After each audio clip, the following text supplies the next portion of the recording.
Arida, a city in Wakayama Prefecture, West Japan. It's home to a statue of a certain individual. Ueyama Eiichiro. Some 130 years ago, he invented mosquito coils.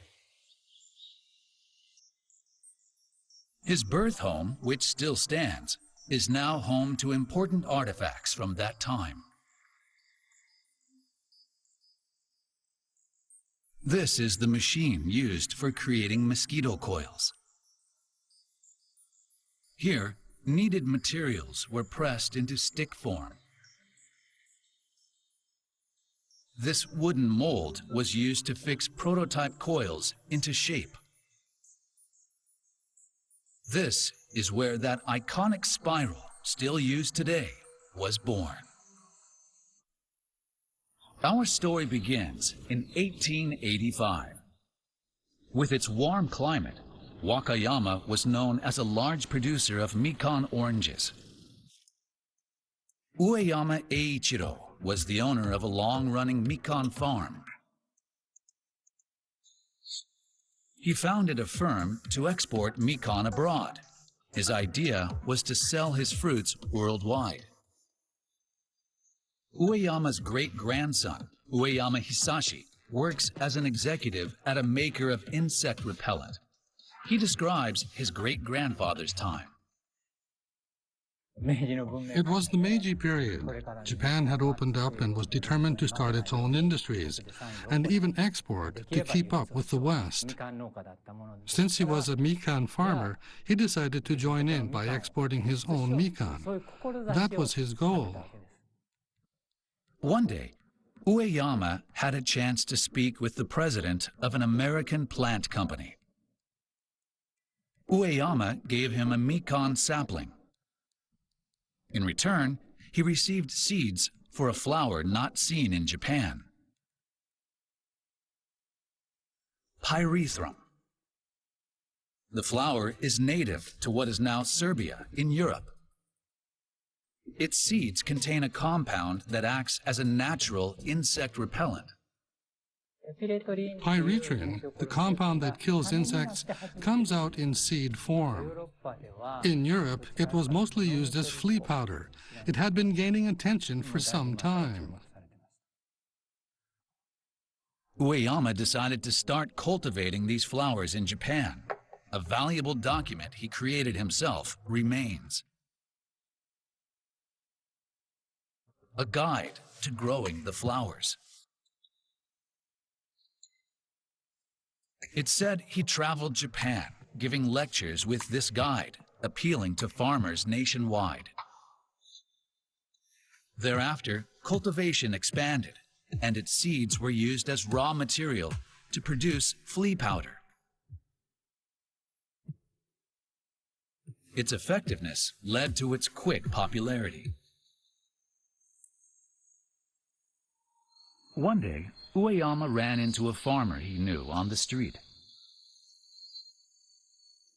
They started talking about the flea powder. "It's working well," Ueyama was told. "How about making a mosquito repellent next?" To make rice, fields are flooded with water. Then seedlings are planted. In summer, mosquitoes arrive in force. Bites aren't just itchy. They can spread a variety of diseases, leading to sickness. Ueyama thought to himself, creating a mosquito repellent would help not only farmers, but anyone worried about disease. What's the insect that causes the most stress in Japan? Even today, the answer is the same: mosquitoes. So he wondered if he could make something effective against them. With that, Ueyama had his idea for a new product. He quickly gathered some pyrethrum as the raw material.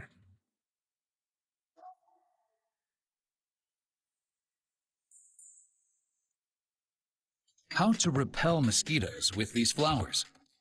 Ueyama thought of kayaribi, mosquito-repelling smoke, long used in Japan. Mugwort and other leaves were burned, releasing smoke to repel mosquitoes. With this as inspiration, Ueyama turned to hibachi, a kind of Japanese heater fueled by charcoal. If he burned powder from the pyrethrum in one, would the smoke repel mosquitoes? He tried it out, and a mosquito fell to the ground. It worked. I imagine he was thrilled, a triumphant feeling. No one had seen that before. Old mosquito smoke only chased them away. It didn't kill them. But his did. It must have been a terrific feeling to be the first person to make a mosquito just drop like that. I'm sure he was quite moved. But his joy lasted just an instant. He quickly realized something. Mosquitoes mostly appear in summer. You couldn't use a hibachi in that summer heat. Was there another way? Ueyama received inspiration from an unexpected source. During a business trip to Tokyo, he shared a room with a certain man.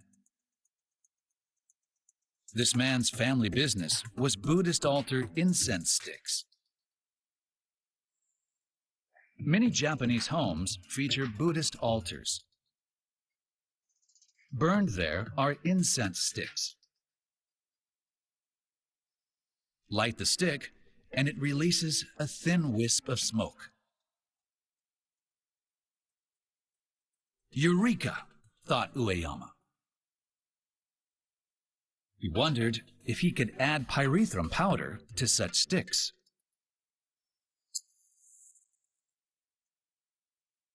Returning to Wakayama, he added the powder to an incense stick as a prototype. He lit it up, and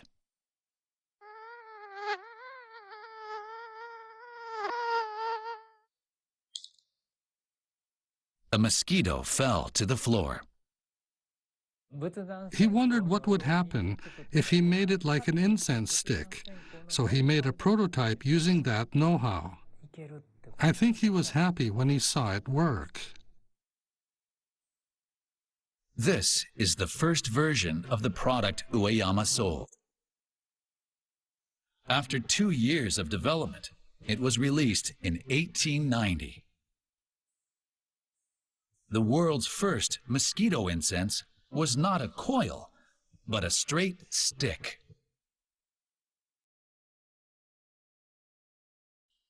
The product had been completed, but these mosquito incense sticks were not widely adopted nationwide. The problem was how long they burned. The 20-centimeter stick burned for just 40 minutes before going out.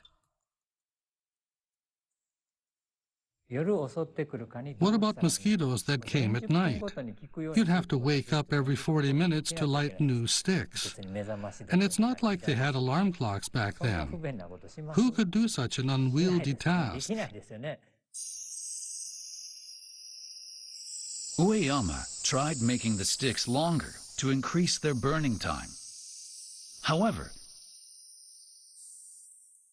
this was dangerous. How to increase the burning time? Ueyama pondered to himself. One day, his wife Yuki called from the garden. "There's a snake." Ueyama ran to the rescue. In front of Yuki was a snake, all coiled up. Yuki then said, "What about making the sticks coiled, like this snake?" I'm not sure if she suggested it then and there after being surprised by the snake, but after receiving her idea, he made a prototype wooden mold, which still remains. He wrote her name on it to give her credit for coming up with the idea, I believe. He wanted to give her credit for the ages. Ueyama quickly prototyped a coiled version. It was 60 centimeters, 3 times longer than the stick version. But the problem was how to produce them. Without the proper gap, the flame would jump the coil and it wouldn't burn till the end. Alongside craftsmen, Ueyama tried various methods day after day. Finally, they placed a stopper in the middle and coiled 2 sticks at once. This let them make 2 identical coils in one go. Here's some rare footage of mosquito coils being made from about 70 years ago. Skilled craftspeople could produce the coils from a long stick of incense in just a few seconds.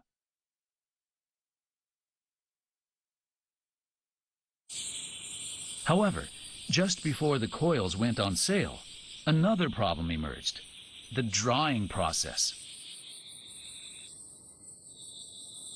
When the coiled incense was dried on a board of wood,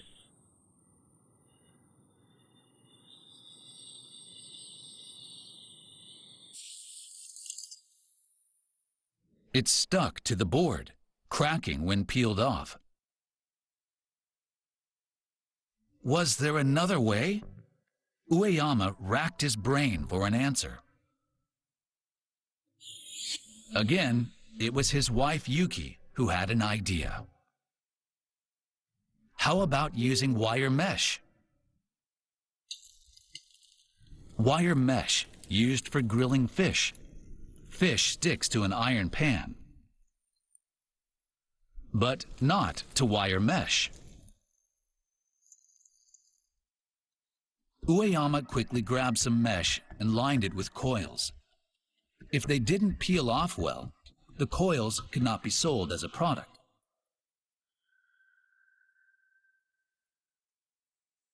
Nervously, Ueyama waited for them to dry.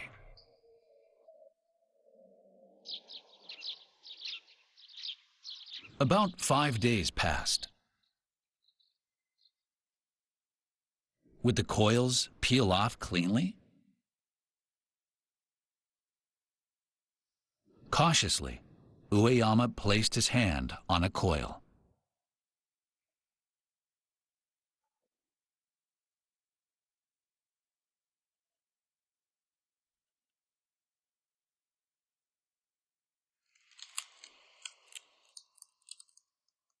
It remained in shape, cleanly peeling off the mesh. The adhesive surface was small, and because it was wire mesh, there was some wind from below. I think that helped reduce the moisture. The mosquito coils were complete. He must have been so thrilled to be able to sell them. With that, the world's first mosquito coils were made available in 1902. Even now, they are still manufactured in double coils, and wire mesh is still used in the drying process.